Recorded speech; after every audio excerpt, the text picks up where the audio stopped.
Okay, the next one is on Revelation and specifically on religious experience.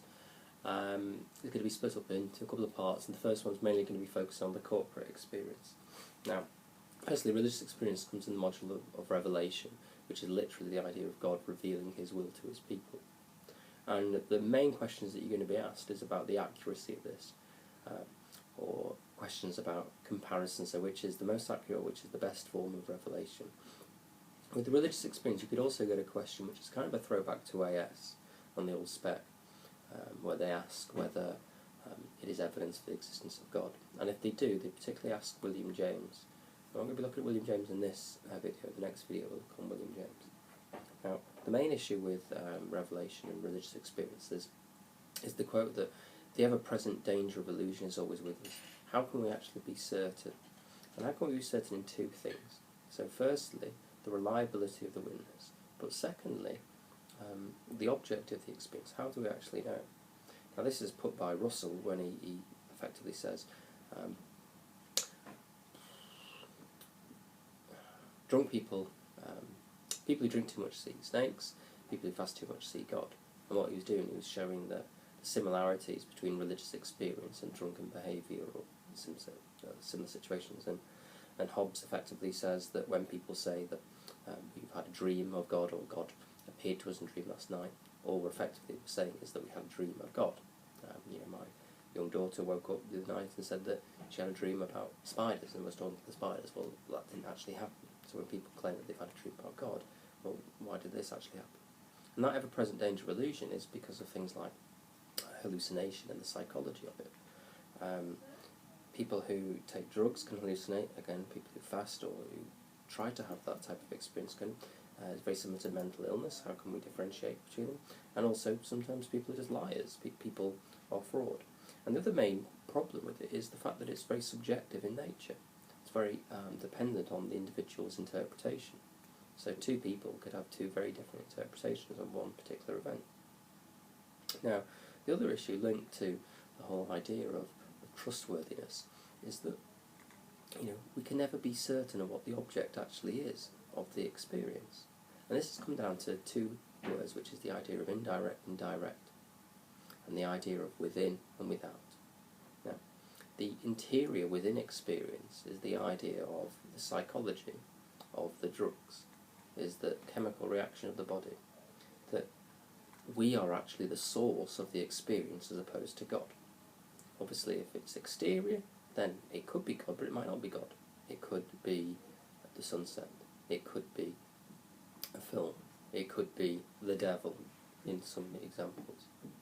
The indirect direct is referring to the fact of, if it's direct, it's God directly contacting us and going, Kazam, you're going to have a religious experience. Whereas if it's indirect, it's man contacting God. Now, it can work in both ways, but the credibility will be affected by it. Now, the main thing I want to look at here is with corporate experience. Now, corporate experience means a group experience, and what it specifically refers to is any experience where more than one person actually takes place. Now, on the face of it, this is an argument for the credibility of the experience, because it deals with the subjective nature. If more than one person is experiencing the same thing, then we can hopefully rule out fraud, and we can rule out mental illness. We could also perhaps rule out things like mass hallucination or drug use. Now, the two corporate experiences that we're going to look at are the Toronto Blessing and then just worship, because every single week in church there is religious experience taking place. But we also need to distinction between the experience of religion and a religious experience. If you went to church on Sunday, you would be experiencing religion, which isn't the same thing. The idea of having a religious experience is in some way believing that you are in touch with God, either indirectly or directly, and where you have an experience which is different from if you weren't in contact with God. But a corporate experience, in terms of church worship, does take place. People often feel the presence of God. They feel that God is there, that God is with them. And this is going to be taking place at all different times, all different churches in all different settings in different ways. Now, the main one that catches the eye is the corporate experience known as the Toronto Blessing. Now, as you'll remember, I'm sure, the Toronto Blessing is the fantastical experience. So it was started in a church in Toronto, hence the term, from a guy called Randy Clark, who was a visiting pastor in the 1990s, and since then has spread throughout the world in the charismatic movement with evangelical churches. Now, its main feature is things like slaying in the Spirit, where the idea is that you are knocked down by the Holy Spirit, holy laughter, where you can't control yourself, you're giggling and rolling about on the floor, drunk in the Spirit. If you remember, we saw the John Scotland video where he couldn't read very well because he was drunk, and other, strange events, braying like a donkey, and the like. Now, whilst this is, maybe a bit fantastical for us to believe, it does regularly take place, so there must be some reasons for it. Now, the argument for it is quite simple. Firstly, more than one person, many people have this experience. So we deal with the fraud issue, we deal with the issue of mass hallucination. These people are acting in a way that they wouldn't normally be acting. The other argument is, with its fantastical nature, is with the nature of God. If God's the transcendental being, and we're a finite being, well, how would we possibly process it if we did manage to contact God? Now, I'll come back to that in a minute. Now, one of the main problems with the experience is, how do we know that the object of the experience is God? Now, it's very similar to what we call mass hysteria phenomenon. And this is something which we can explore in the Kristallnacht, in the Night of the Broken Glass, which preceded the Holocaust in Nazi Germany, where people who were normally law-abiding, not Jew-haters, got involved because of the group going on and everyone doing it.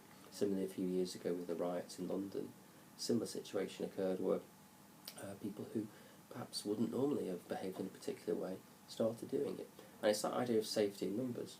What someone who's next to you is doing it, you start doing it as well. And it's not a conscious decision, it might be a subconscious decision. So those people who are carrying on in that way in the Toronto Blessing might generally believe that they are from, having an experience from God. But they could simply be fooling themselves. This is something which Darren Brown's shown, with the power of suggestion, that people don't realise that they are in control, but they are doing something that is happening on the subconscious. And this can also be seen with things like the Bulger case, where there's a lot of argument that says if there was just one of the child killers, then Jane Bulger wouldn't have died. But because there was two, they each egg each other on in this sort of subconscious way. So this group hysteria. The other thing then to go back to is some more criticism. So we've got some alternative explanations, the psychology of the event, people getting carried away, they genuinely believe they're doing it. There's also been theological criticism, some people suggesting that rather than experiencing God, you're experiencing the devil, and or evil spirits. There was a video, if you remember, that I showed you, I think, where they believed that they was contacting a sort of Hindu demon. Also, linked with the idea of the theological criticism is, what is the point? Why is God contacting his people in this way? What is he hoping to reveal? What is the revelation? That kind of gets answered, though, by the earlier point I mentioned about God's transcendental nature. And if we consider it as rather than God contacting us, but us contacting God, if God's simply up there and we manage to tap in some way, then perhaps this would be the way in which we would contact it. Now, the Toronto Blessing also gets its validation from the day of the Pentecost, and it's associated with the Pentecostal movement, where the acts of the Holy Spirit allowed us to speak in tongues, which is something I haven't spoken about. Because another feature of the Toronto Blessing is speaking in tongues, this angelic language. Now, there's a big difference, because speaking in tongues today is effectively nonsense, whereas speaking in tongues in the Acts of the Apostles was where everyone understood. Now, the last criticism, just to mention, is that of the problem of evil. One of the main criticisms of the Toronto Blessing is this issue of why. If God is intervening, then why does he not intervene to stop the hurricane, to stop the tornado that ripped through America last night? But again, this issue gets answered if we see it as man contacting God, so an indirect experience rather than God choosing to contact man.